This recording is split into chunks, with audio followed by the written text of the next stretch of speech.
Hello guys and welcome to another video. It's been a long time since I've made my last video. I think it's been almost a week, but that's mainly because I was quite sick this week, so I hope I can make it up to you by making another episode of How to Ion. As you saw in my community post, the last one I made, or one of the previous ones I made this week, I said which video do you guys want to see the most, and more than the majority of you guys have voted for a South Korea track analysis, so I'm finally here. It took some practice for me to get used to the track and figuring out the setup and all of that kind of stuff, but I'm finally here, and yeah, I'm gonna be going through the track analysis for this app. This is quite a long track. It's a very good looking track, but it's quite long, so this might be a long episode. We'll just have to wait and see how it will turn out. But yeah, if you guys are new around here, make sure to click the subscribe button and turn on notifications so you don't miss any of my videos. Also, if this video helps you out become a better driver, or if you enjoy it and you want to support my channel, make sure to click the like button. And yeah, let's get on with it. By the way, if you guys haven't noticed yet, this will be the final track analysis, I think, in my How to Ion series,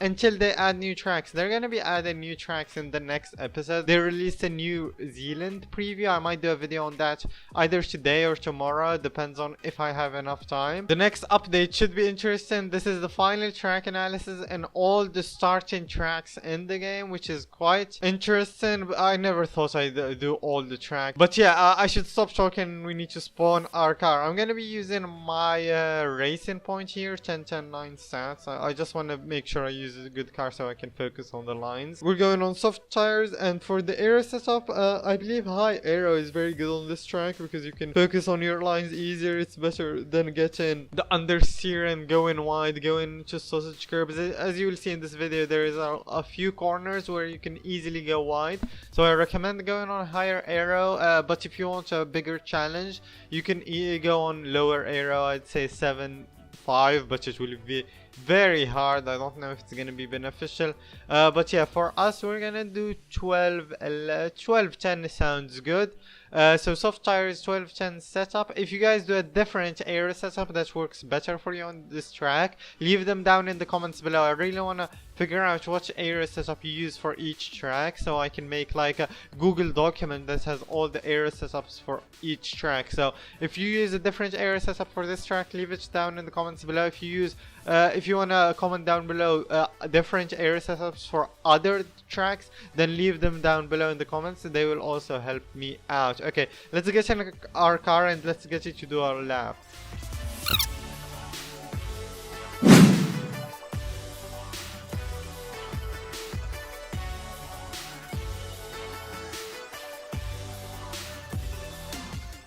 So we're coming around the final corner. We're about to start our hot lap, or our track analysis, not hot lap. But as you can see, you're going through the start finish line, and you're going to be deploying full ERS. As soon as you pass the final corner, you're going to be deploying full ERS. Going to the first corner, sticking to the left here, as you can see, and just around this 100, or the start of the curve around the 100 meter mark, you're going to start turning in. You're not going to need to brake a lot, but just try to keep the line as close to the inside of the track as possible. Stick here to avoid the bumps, because if you go a bit wide, you're gonna hit some bumps. So with this track, so usually with different tracks, if you keep doing the same stuff over and over again, you're gonna keep producing the hot lap that you usually do. For this track, each lap is quite different, because like 1 millimeter difference could take you into a curb, and you got to be ready to react to the curbs and bumps and whatever it is on this track. So you're always gonna need to be on edge and ready to react to whatever the track throws at you. But yeah, for this corner, you're gonna have to stick to the right here to this white curb as much as possible. Stay here, going through the second, I don't know the corner names, but yeah, you go on this, you don't go on the curb, but you just stay close to it. For this corner, you're gonna start turning in and try to avoid going very wide and going on the sausage curves here. So for this corner, the high aero setup really helps you stay on the correct line. If you're on low air setup, you're easily gonna go very wide here and go on the sausage curbs. So yeah, you just try to stick to the left if possible, go all the way here, sticking to the left of course, and going into this hairpin before the DRS straight. You're gonna start braking it around the 150 meter mark. I always try to brake as early as possible here, but if you brake too early you might hit the sausage curb and flip, so try to avoid that, but try to find your perfect braking point. I recommend 150 meter mark, but yeah, you go through there, you go try to keep a bit of speed, go deploy ERS, deploy DRS through this very long straight. You're going to the next corner here, you're gonna brake a little bit around the 100 meter mark, and you're gonna try to stick to the right as much as possible. Here you can go a bit to the left so you can get a better line coming into these two corners here. I'll call them the S's.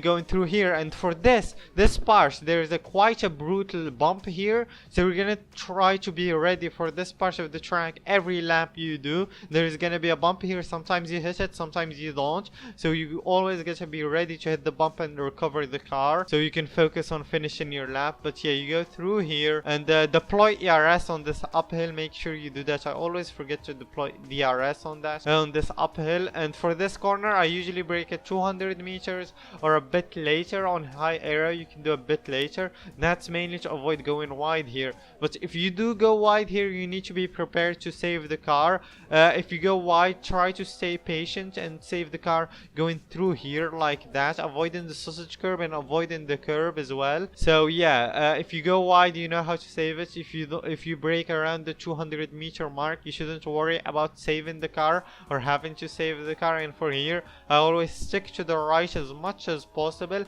and start braking around this part where the corner the curb starts going straight, or at the start of the curb, depends on how much speed I have and what kind of tires I have, what kind of air setup I'm running. But yeah, it depends on what you're doing. It's between when the sausage curb becomes a bit straight and when the or not the sausage curb, the normal curb becomes straight, or when it starts.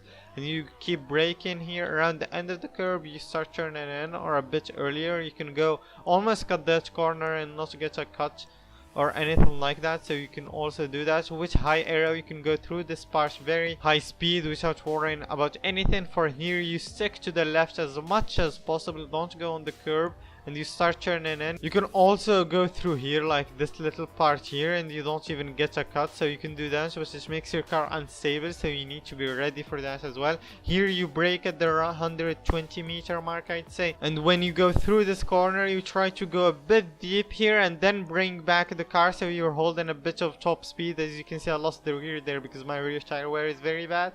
And that's a lap around South Korea. Of course deploy ERS to finish the lap, and I'm gonna leave you with a hot lap of Capstar, one of the members in my Discord server, so I hope you enjoy that. What we do here is go back.